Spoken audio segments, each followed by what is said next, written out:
This Albaz don't count as that Albaz while in the deck, so we still have to play that motherfucker to use branded fusion effectively. Not like that's a huge deal, like my dick. I'm just pointing it out. Level A fusions are abundant enough, so it's not a matter of if one hits the graveyard, it's a matter of when. And when that happens, because you sent one from your extra deck to the graveyard to banish a monster on field with Mirror Jade perhaps, this Albaz becomes at least 2 stacks and forces your opponent to target him with card effects. And for those that aren't aware, every video I mention Albaz, I mention Mirror Jade because it's my favorite Albaz fusion, and it goes without saying.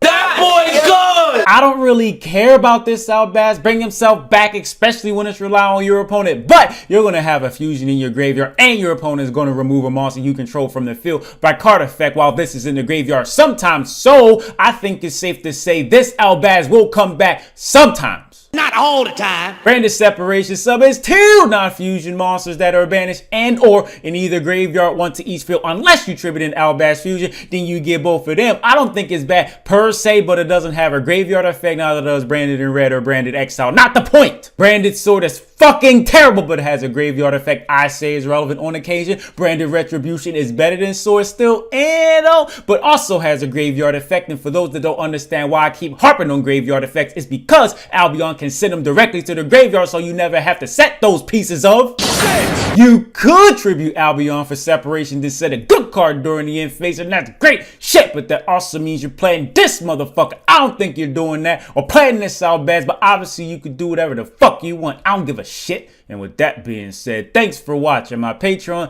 Cashapp, Venmo, PayPal's in description. This is my Discord server link. We now have 3 main deck Albaz, and we still gotta play the original. What kind of shit is that?